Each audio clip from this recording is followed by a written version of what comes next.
나이가 드니 젊었을 적 느끼지 못했던 것들을 많이 느끼게 된다.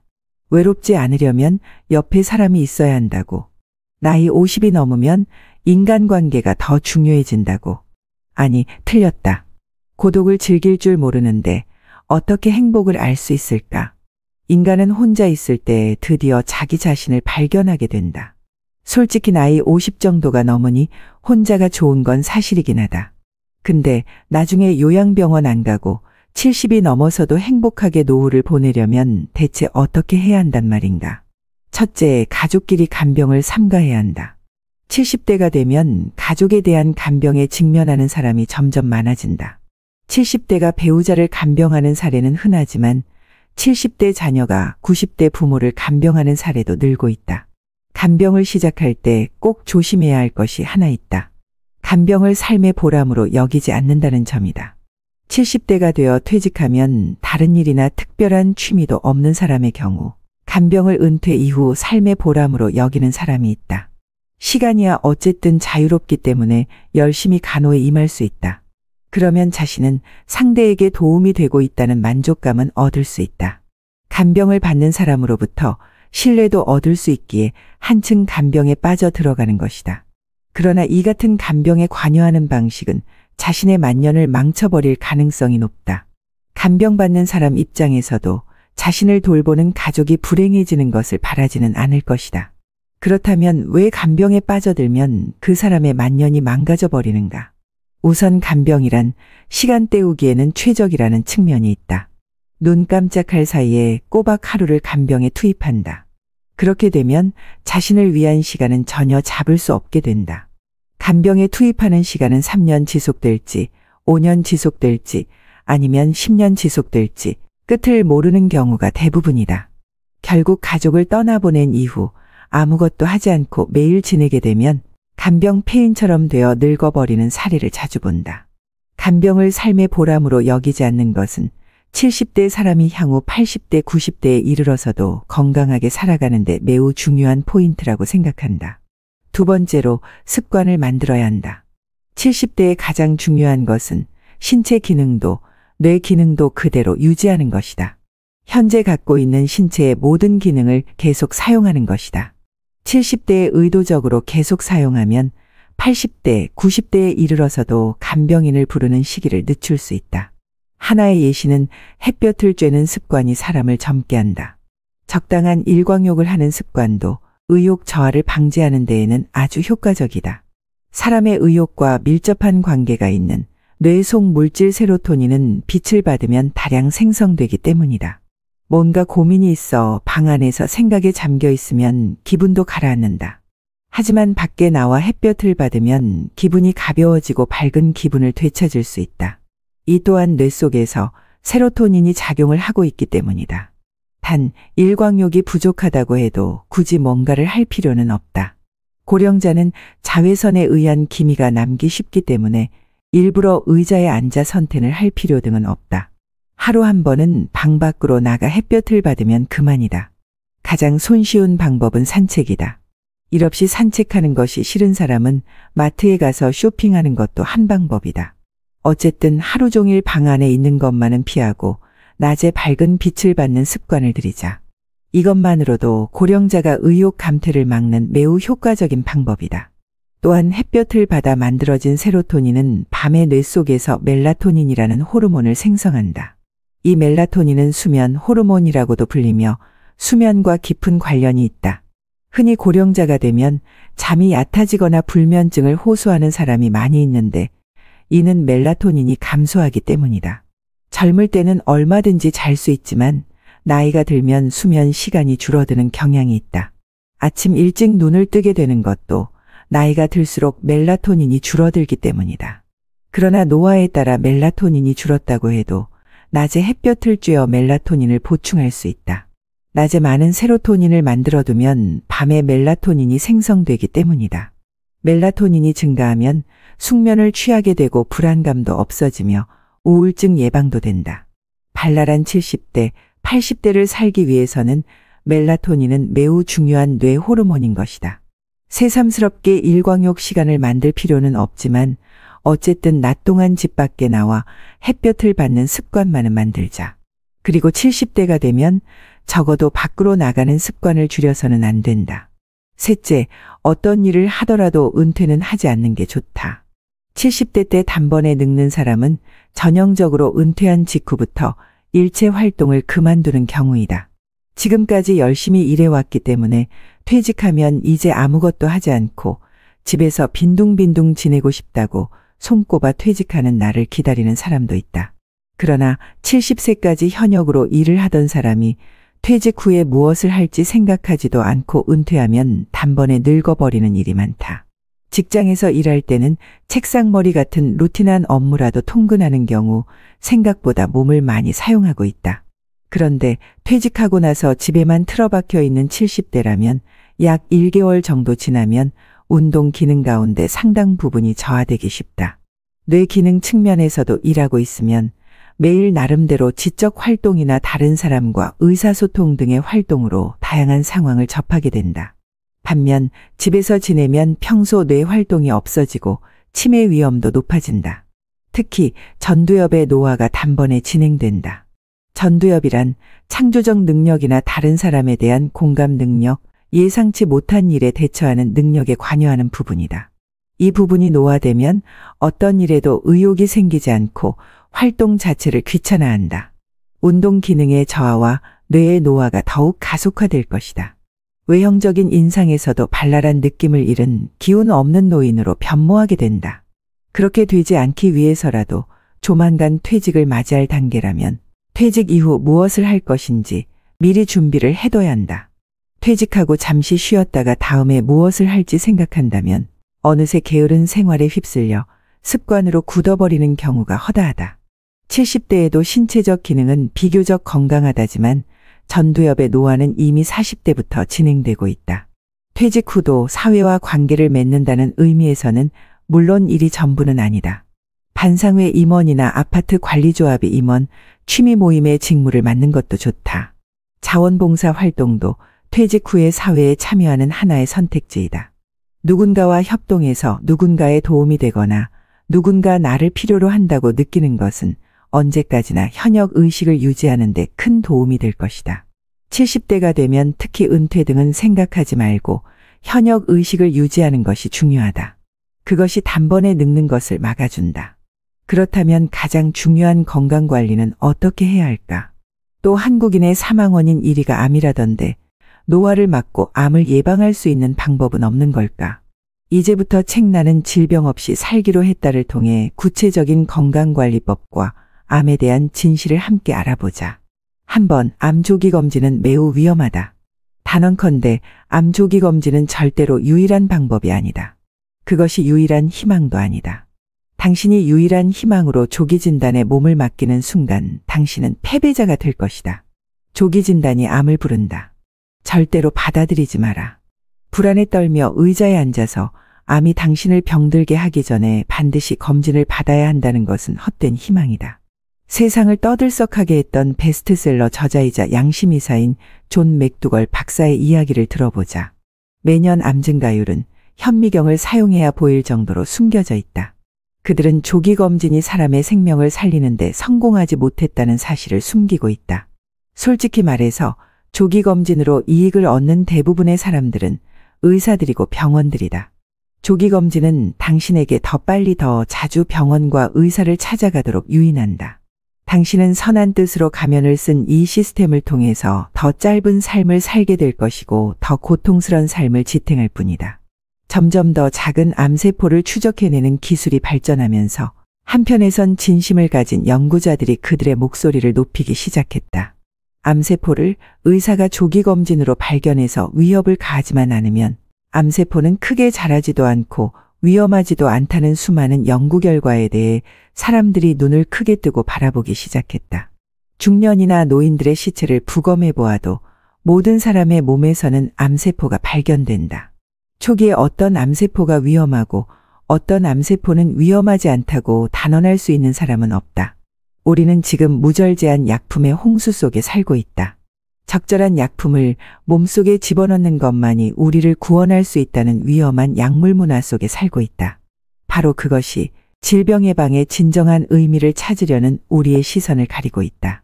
얼마 후에 누군가 호련히 안개를 뚫고 나타나 유방암을 완전히 예방할 수 있는 약품이나 주사가 나타나길 우리는 기다리고 있다.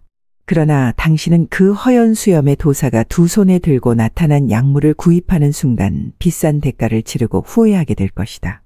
어떤 약품이나 주사제도 나쁜 생활 습관 때문에 생긴 피할 수 없는 결과물을 예방하거나 치료할 수 없다.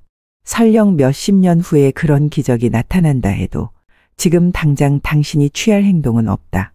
확고부동한 지식과 지혜로 무장하시고 그 신념이 당신의 몸을 지배하도록 하시라. 당신의 주머니를 노리는 제약산업으로 하여금 당신의 몸을 지배하지 못하게 하시라. 2번 의사도 암을 모른다. 하버드 의대 교수인 수잔 러브 박사는 암에 대해 이렇게 말했다. 솔직히 암의 원인을 모른다. 더욱이 암의 원인을 규명할 단서조차 갖고 있지 않다. 의사들은 치료법을 모른다. 실제로 너무도 많은 연구비가 유방암 치료에 투자되고 있는데도 불구하고 치료법은 발견되지 않고 있다. 유방암 진단을 받은 여성들은 질병 그 자체에 힘겨움 뿐만 아니라 모두가 알고 있는 끔찍한 치료 과정을 거쳐야 한다. 미유방암재단의 담당국장인 안드레아 마티는 수술과 방사선 치료와 화학요법 등으로 몸을 찢고 태우고 독약을 주입하는 것이 암 치료의 정석으로 자리 잡고 있는데 그것들은 단지 암을 키울 뿐이다라고 비판을 멈추지 않고 있다. 3번 의사들의 위험 마케팅에서 탈출하라. 미국의 의료사업 시장 규모는 2007년 기준으로 2조 달러를 뛰어넘었다. 이에 0을 12개나 더 붙여야 한다. 하루로 치면 540억 달러가 넘는다. 얼마나 많은 환자 군단이 병원이라는 조직을 유지시키기 위해 정신을 놓고 빨려 들어가는지 당신은 알고 있는가? 우리는 건강에 대한 모든 것을 의사가 대답해 줄 수 있다고 믿는 이상한 사회에 살고 있다. 의사는 그들이 아는 것만 알 뿐이다. 그런데도 우리는 의사가 건강에 대한 모든 것을 꿰뚫고 있으며 치료할 수 있다고 믿는다. 암은 미국인의 사망 원인 2위이자 한국인의 사망 원인 1위다. 매년 50만 명 이상이 암으로 사망한다. 더욱 끔찍한 것은 수백만의 사람들이 미리 예방하면 아무 일도 아닌 일 때문에 지금도 병실에서 가족과 친척들의 돈을 갉아먹으면서 죽어가고 있다는 사실이다. 암의 검진과 투약과 수술이라는 관습적인 의료행위는 매우 상업자본주의적인 의료행위다. 4번 사람들은 암에 대해 오해하고 있다. 암은 몸의 어느 부분에서 발견되더라도 그냥 암이다. 암세포는 미친 세포이며 몸의 어느 부분에서도 발견될 수 있다. 몸의 어느 장소에서 발견되느냐에 따라 이름이 달라질 뿐이라는 것이다. 사람들은 유방암, 전립선암, 대장암 등이 서로 다른 곳에서 발견되는 서로 다른 병이라고 생각한다. 담배를 많이 피면 폐암에 많이 걸리고 짠 음식을 많이 먹으면 대장암에 많이 걸리고 지나친 육류의 섭취는 유방암의 원인이 된다는 식이다. 다시 말하지만 절대 그렇지 않다. 암은 몸의 어느 부분에서 발견되더라도 암일 뿐이다. 하지만 우리가 사는 자본주의는 끊임없이 항목을 나누어 가면서 성장한다. 병원과 의사도 병명을 세세하게 분열해야만 병원 확장이 가능하다. 5번. 건강에는 음식이 전부다. 가벼운 감기에서 암까지 모든 질병에는 수많은 원인들이 서로 연관되어 있다. 음식, 공기, 물, 운동, 휴식과 수면, 햇빛, 인간관계, 자존감과 내적 평화 그리고 정신적인 면까지 모두 관련되어 있다. 이 모든 요소들이 서로 얽혀서 질병으로 작용하기도 하고 팔팔한 건강으로 작용하기도 한다. 그러나 여기서 가장 중요한 것은 의심할 여지 없이 마시는 물과 먹는 음식이다. 지금까지의 그런 책 70세가 노아의 갈림길과 나는 질병 없이 살기로 했다에서 가져왔다. 100세 인생이라는 말이 나온 지도 꽤 된 것 같은데요. 이제 100세 시대는 예전처럼 꿈 같은 얘기가 아닙니다. 하지만 건강하고 튼튼하게 100세까지 살기란 쉽지 않죠. 그렇기 때문에 우리는 일찍이 행복하게 또 건강하게 노후를 보낼 수 있는 방법을 공부하고 배워야 합니다. 어떤 음식을 먹어야 하는지부터 어떤 습관을 가져야 하는지까지 치열하게 고민해서 건강한 신체를 만들어 나가는 게 좋죠. 저는 예전에 항암 치료는 제약회사 그리고 의사들과 연관된 가장 큰 의료산업이라는 글을 본 적이 있는데요. 물론 개인의 선택에 달려 있겠지만 하나뿐인 소중한 생명인 만큼 의사에게 지나치게 의존하는 것보다는 몸의 치유 능력을 믿고 면역력을 개선해 보는 것도 좋을 것 같다는 생각이 들었습니다. 이번 영상에서는 시간관계상 책의 일부밖에 소개하지 못했는데 노후 대비 방법과 암 예방법을 더 구체적으로 알고 싶은 분들은 아래 고정 댓글과 설명글의 링크를 참고하시길 바랍니다. 나이가 드니 젊었을 적 느끼지 못했던 것들을 많이 느끼게 된다. 외롭지 않으려면 옆에 사람이 있어야 한다고. 나이 50이 넘으면 인간관계가 더 중요해진다고. 아니, 틀렸다. 고독을 즐길 줄 모르는데 어떻게 행복을 알 수 있을까? 인간은 혼자 있을 때 드디어 자기 자신을 발견하게 된다. 솔직히 나이 50 정도가 넘으니 혼자가 좋은 건 사실이긴 하다. 근데 나중에 요양병원 안 가고 70이 넘어서도 행복하게 노후를 보내려면 대체 어떻게 해야 한단 말인가? 첫째, 가족끼리 간병을 삼가해야 한다. 70대가 되면 가족에 대한 간병에 직면하는 사람이 점점 많아진다. 70대가 배우자를 간병하는 사례는 흔하지만 70대 자녀가 90대 부모를 간병하는 사례도 늘고 있다. 간병을 시작할 때 꼭 조심해야 할 것이 하나 있다. 간병을 삶의 보람으로 여기지 않는다는 점이다. 70대가 되어 퇴직하면 다른 일이나 특별한 취미도 없는 사람의 경우 간병을 은퇴 이후 삶의 보람으로 여기는 사람이 있다. 시간이야 어쨌든 자유롭기 때문에 열심히 간호에 임할 수 있다. 그러면 자신은 상대에게 도움이 되고 있다는 만족감은 얻을 수 있다. 간병을 받는 사람으로부터 신뢰도 얻을 수 있기에 한층 간병에 빠져 들어가는 것이다. 그러나 이 같은 간병에 관여하는 방식은 자신의 만년을 망쳐버릴 가능성이 높다. 간병받는 사람 입장에서도 자신을 돌보는 가족이 불행해지는 것을 바라지는 않을 것이다. 그렇다면 왜 간병에 빠져들면 그 사람의 만년이 망가져버리는가? 우선 간병이란 시간 때우기에는 최적이라는 측면이 있다. 눈 깜짝할 사이에 꼬박 하루를 간병에 투입한다.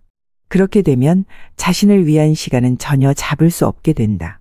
간병에 투입하는 시간은 3년 지속될지, 5년 지속될지, 아니면 10년 지속될지 끝을 모르는 경우가 대부분이다.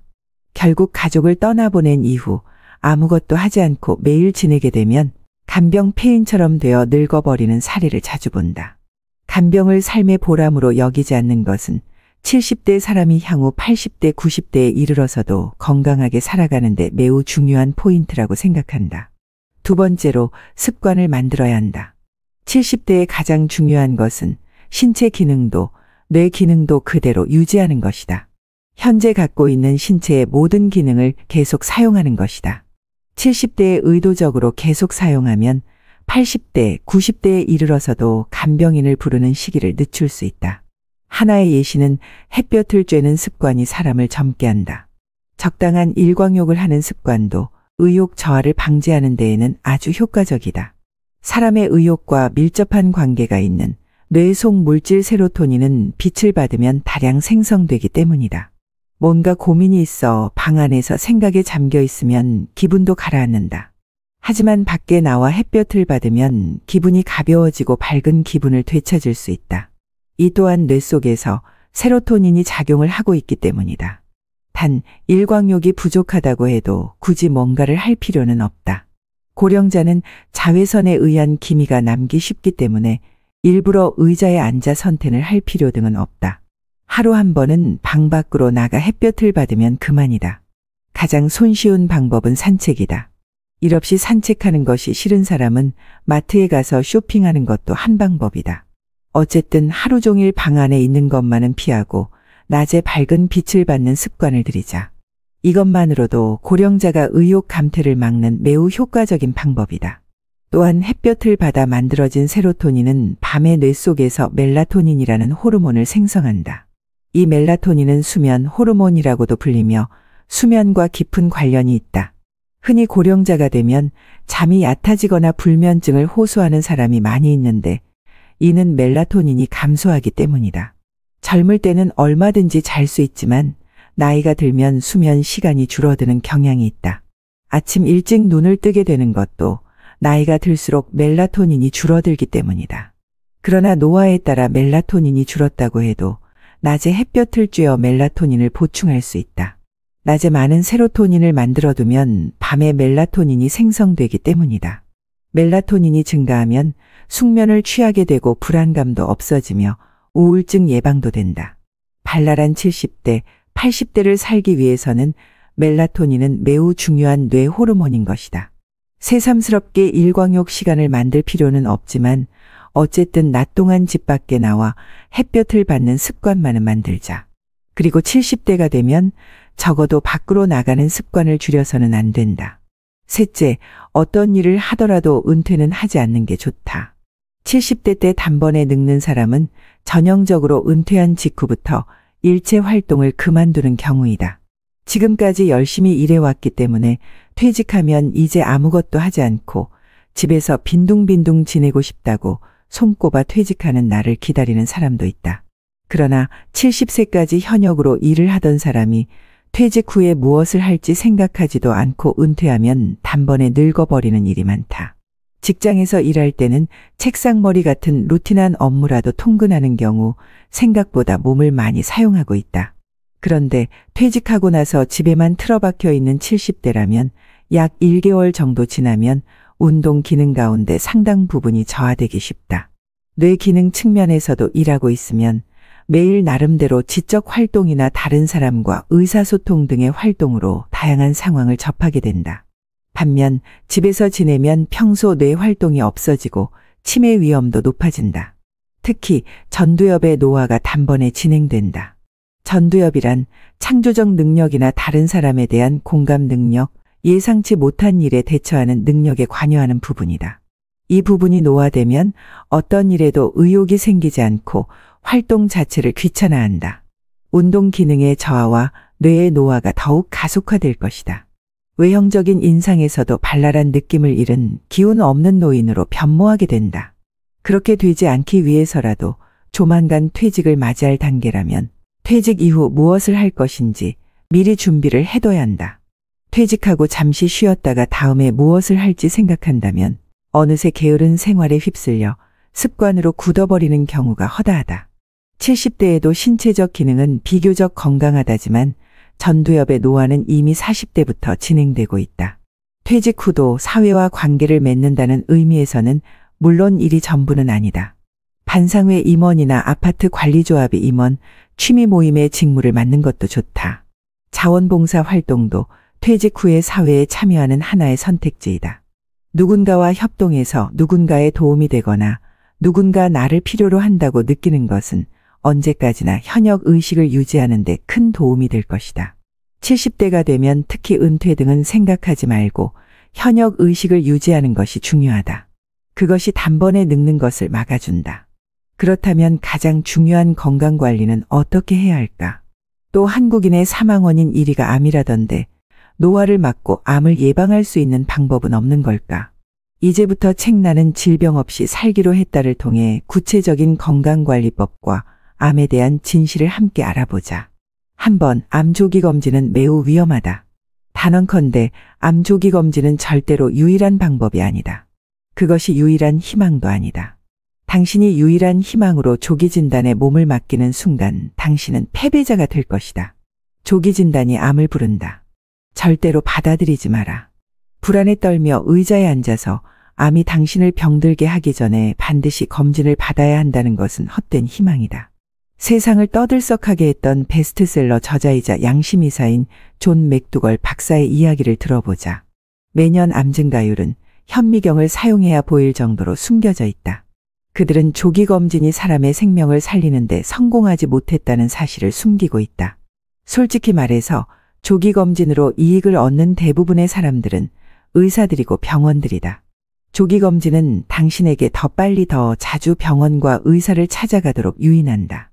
당신은 선한 뜻으로 가면을 쓴 이 시스템을 통해서 더 짧은 삶을 살게 될 것이고 더 고통스러운 삶을 지탱할 뿐이다. 점점 더 작은 암세포를 추적해내는 기술이 발전하면서 한편에선 진심을 가진 연구자들이 그들의 목소리를 높이기 시작했다. 암세포를 의사가 조기 검진으로 발견해서 위협을 가하지만 않으면 암세포는 크게 자라지도 않고 위험하지도 않다는 수많은 연구 결과에 대해 사람들이 눈을 크게 뜨고 바라보기 시작했다.